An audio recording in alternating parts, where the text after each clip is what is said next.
Good morning students. Today I am going to start class 10th SST subject geography portion chapter 2 forest and wildlife resources. Let's start question answers. Question number 1 multiple choice questions. First पूछा गया है Which of these statement is not a valid reason for the depletion of flora and fauna. तो यहाँ पर हमें कुछ statement दी गई है, उनमें से हमें बताना है कि कौन सा जो है सही कारण नहीं है फ्लोरा एंड फोना प्लांट्स और एनिमल्स के डिप्लीशन का। डिप्लीशन मतलब विनाश का। फर्स्ट पार्ट है एग्रीकल्चरल एक्सपेंशन, खेती बाड़ी में जो बढ़ावा हो रहा है वो। बी पार्ट है लार्ज स्केल डेवलपमेंटल प्रोजेक्ट्स, जो बड़ी मात्रा में विकास के जो प्रोजेक्ट किए जा रहे हैं वो। सी पार्ट है ग्रेजिंग एंड फ्यूलवुड कनेक्शन, जो घास चरते हैं पशु वो। और जो fuel wood collection, fuel wood का मतलब होता है जैसे लकड़ी लेकर के आते हैं ना हम लोग फ्यूल के रूप में यूज़ करने के लिए घर पे चूल्हा वगैरह जलाने के लिए, वो।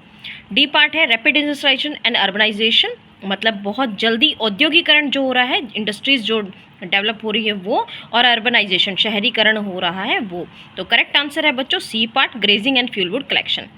Second part Which of the following conservation strategies do not directly involves community participation. तो यहाँ पे जो कंजर्वेशन की स्ट्रेटजीज दी गई हैं उनमें से हमें बताना है कि किस में कम्युनिटी पार्टिसिपेशन डायरेक्टली इन्वॉल्व नहीं होता है, समुदाय का पार्टिसिपेशन नहीं होता है। फर्स्ट पूछा गया है जॉइंट फॉरेस्ट मैनेजमेंट, सेकेंड है बीज बचाओ आंदोलन, थर्ड है चिपको मूवमेंट और फोर्थ है demarcation of wildlife sanctuaries.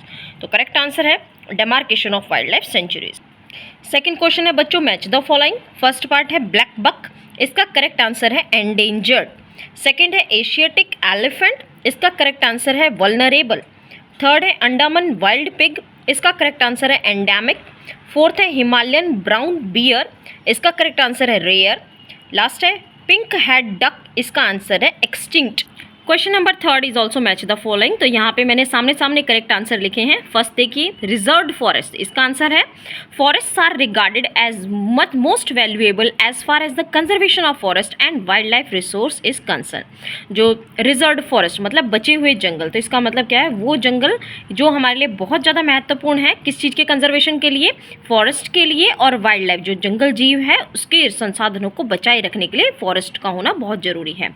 Second है प्रोटेक्टेड फॉरेस्ट, इसका करेक्ट आंसर है forest lands are protected from any further depletion. जो जंगल की जो भूमि है उसको बचाया जा रहा है किससे, और आगे डिप्लीशन से और आगे विनाश से बचाने के लिए, इसको बोलते हैं प्रोटेक्टेड फॉरेस्ट। थर्ड है अनक्लास्ड फॉरेस्ट, इसका करेक्ट आंसर है other forest and wasteland belonging to both government and private individuals and communities. Unclass forest मतलब जिनकी कोई क्लास नहीं है, तो इसमें वो जंगल आते हैं, वो वेस्टलैंड आती है जो दोनों पे बिलोंग करती है, गवर्नमेंट की भी होती है और कुछ प्राइवेट लोगों की भी होती है, या कुछ लोग इकट्ठे मिल करके इनको फॉरेस्ट का रूप दे देते हैं, तो उसको हम लिखेंगे अनक्लास फॉरेस्ट में। Question number 4 answer the following in 30 word. First part है what is biodiversity, why is biodiversity important for human life. पूछा गया है बायोडाइवर्सिटी किसे कहते हैं और ये ह्यूमन लाइफ के लिए क्यों ज़रूरी है, मानवीय जीवन के लिए क्यों ज़रूरी है। आंसर देखिए biodiversity refers to the range of different living organisms in an ecosystem. Ecosystem जो होता है उसके अंदर अलग अलग तरह के जो जीव जंतु पाए जाते हैं उनकी रेंज को बायोडाइवर्सिटी कहा जाता है। It is crucial for humans, ये बहुत ज़रूरी है इंसान के लिए, as it supports important services like clean air, water and food while also contributing to medicine, cultural diversity and ecological harmony।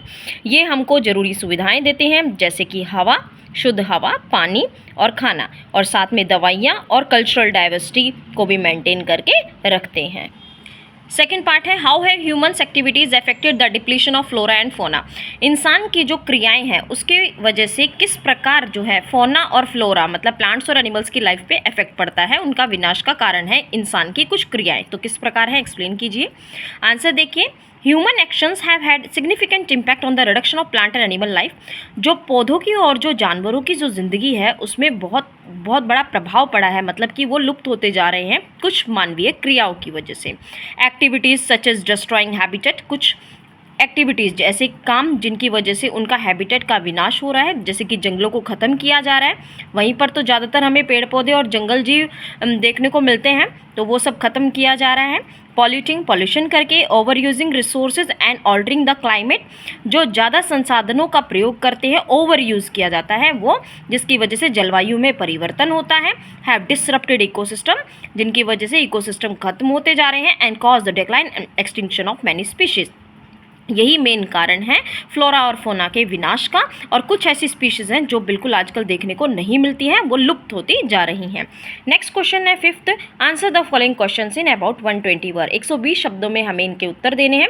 First part है describe how communities have conserved and protected forest and wild life in India. किस प्रकार जो समुदाय हैं उन्होंने बचा के रखा है जंगलों को और जंगल जीव को भारत में, तो हमें इसको एक्सप्लेन करना है।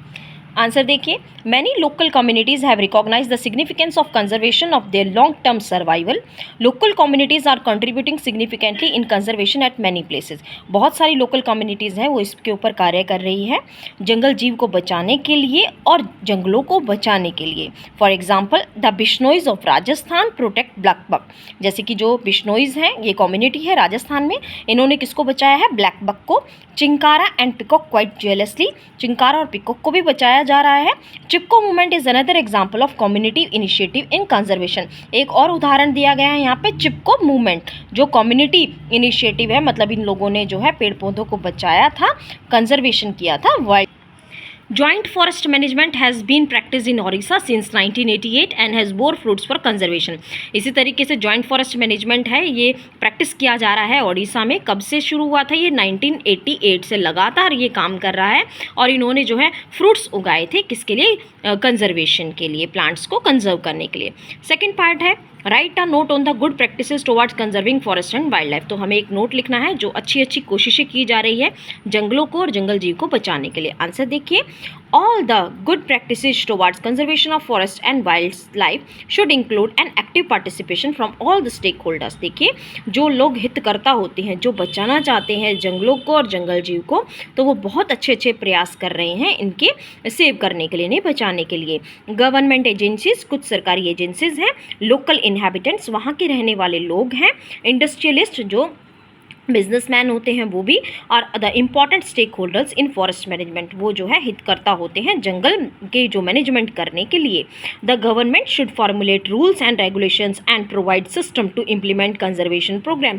सरकार को कुछ कानून कायदे भी बनाने चाहिए ताकि वो कंजर्वेशन प्रोग्राम्स को अच्छे से मेंटेन कर पाए, because their survival depends on it. क्योंकि जो जंगल जीव होते हैं और जो पेड़ पौधे होते हैं उनका जीवन इन्हीं जंगलों के ऊपर ही निर्भर होता है। Industrialists and wildlife enthusiasts should also be taken under the fold of conservation program। जो बिजनेसमैन होते हैं और जो वाइल्ड लाइफ एंथुसियस्ट है, मतलब जो जंगल की सेवा करने के लिए सर्विस पीपल जो होते हैं, उन्हें भी हमको इस कंजर्वेशन प्रोग्राम का पार्टिसिपेंट उनको करना चाहिए, मतलब उन लोगों को भी हमें भागीदार बनाना चाहिए। सो स्टूडेंट्स, यहाँ पर हमारे क्वेश्चन आंसर्स कंप्लीट होते हैं। आप सब बच्चे इनको अपनी कॉपी में नोट डाउन कीजिएगा और अच्छे से याद कीजिएगा। Thank you students, have a nice day.